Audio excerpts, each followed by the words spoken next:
everyone. I'm Melinda Wilson, owner of Emerge Physiotherapy, and I'm back here for our second mini class on the pelvic floor. Hopefully you were able to complete mini class number 1 on the pelvic floor, where we were trying to get a sense of our breath and what our muscles were doing in the pelvic floor area at any given time.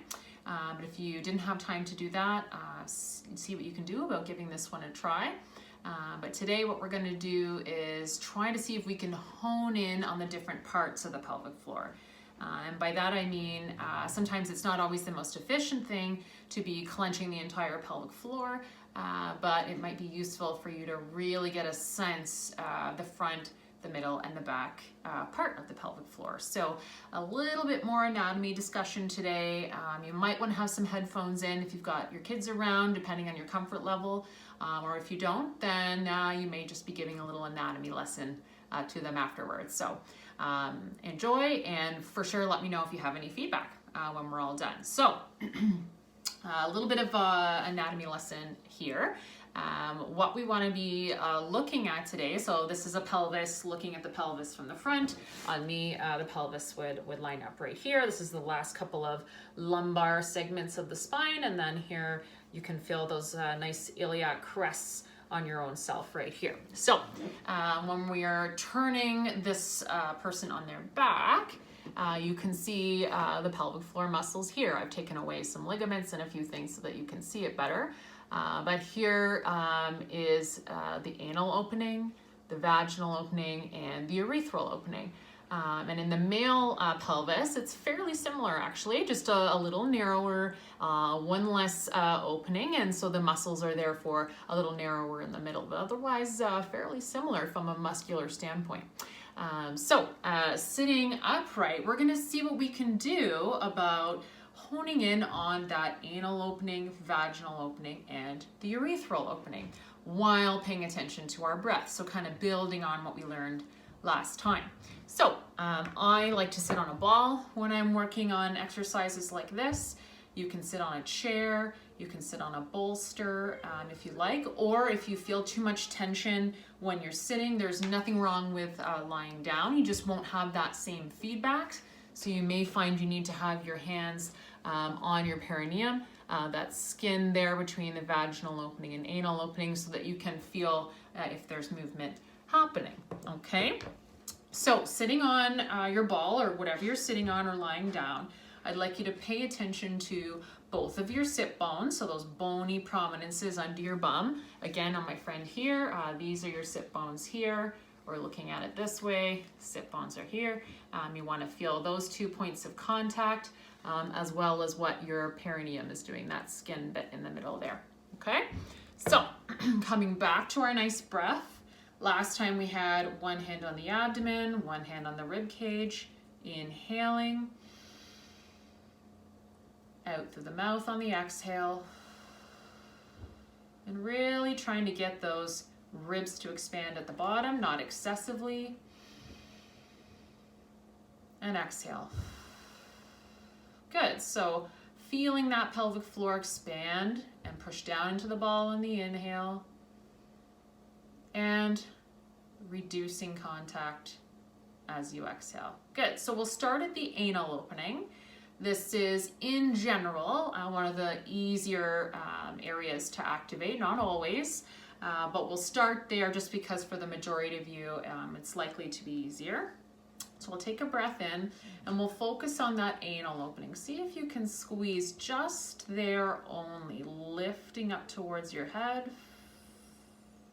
Inhale, relax back down. It may be helpful to think of picking something up. I like to imagine a little marble, like a little bowl of marbles, and I'm picking them up one at a time as I'm lifting through there. So let's try again. When you're ready, on the exhale, lifting up at that anal opening. Good, bringing it up towards your head. Good, inhale, relax back down. Very nice. Okay, so now we'll move on to the vaginal opening. Okay, so a little bit more towards the front of the body.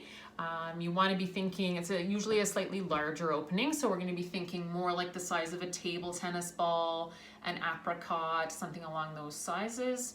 And really thinking about that idea of picking the item up and lifting it up towards your head on the exhale. So we're trying to leave the anal muscle area a little bit quieter and bringing that vaginal opening up towards your head. So it's like bringing the sides in and lifting up this way towards your head.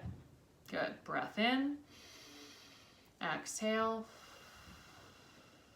Lifting up through the vaginal opening. Not really doing much with the rest of my body. Inhale. Relax back down. Good.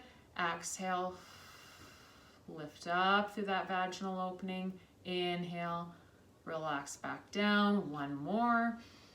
Exhale. Lift up at that vaginal opening. And inhale, relax back down. For any gentlemen watching, instead of the idea of the vaginal opening lifting, you may find it helpful to think of the testicles lifting up towards your head, similar to the way they might do once you stepped into a cold pool when they would hit the cold water. You're thinking of that drawing up idea towards your head. So that would be a better cue for any gentlemen watching this video. Okay? And so lastly, we'll move on to the urethral opening. And this tends to be, in general, the trickier one, especially for people experiencing any leaking. So that urethral opening is really close by to the vaginal opening. And it's quite difficult sometimes to tease out the difference between the two from a muscular standpoint. So really, if you can't feel it when you're practicing it here, I encourage you to feel internally at the vaginal opening. So if you did have one or two fingers vaginally, when you're squeezing vaginally, you would feel kind of the muscles clench all the way around your fingers quite evenly. But when you're thinking more of that urethral opening, it tends to almost feel like it's pinching closed just towards the front end of the vaginal opening. In that way, you can kind of assess a little bit on yourself the difference between the two squeezes. But if you can't, that's very understandable, and that's what somebody like me would normally help you assess in clinic. But nevertheless, we'll move on and try that urethral opening. So we're really thinking towards the front of the body. Now we want to avoid getting all leaning and tensiony forward here. It's not about this. We really want to have that nice neutral posture, shoulder aligned over the pelvis, ear aligned over the shoulder. Inhaling in, and we're going to think of something nice and small, like a raisin or a sunflower seed, lifting up at that urethral opening on the exhale. Inhale, relax back down. Exhale, lifting up at that urethral opening. Almost imagine like you're suctioning each little sunflower seed up and into your bladder. Exhale, lifting up towards your bladder here. Good. Inhale, relax back down. Exhale, draw up at the urethral opening. Inhale, relax back down. Good. So now let's, if you did okay with that, great. If you didn't, don't worry.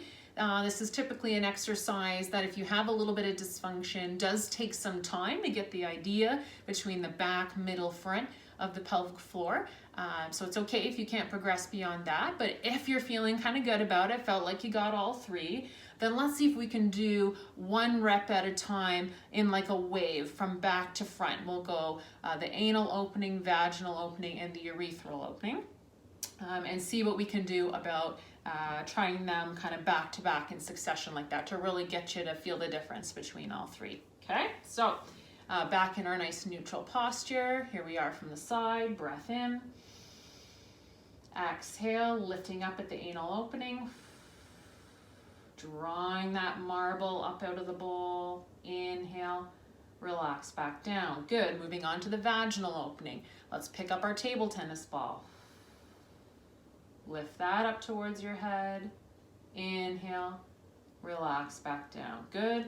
Onto the urethral opening. We're going to pick up our sunflower seed on the exhale. Lift up. Inhale. Relax back down. Good. One more time. Back to the anal opening. Exhale. Squeeze and lift our marble. Lift it up towards your head. Hold as best you can. Inhale. Relax back down.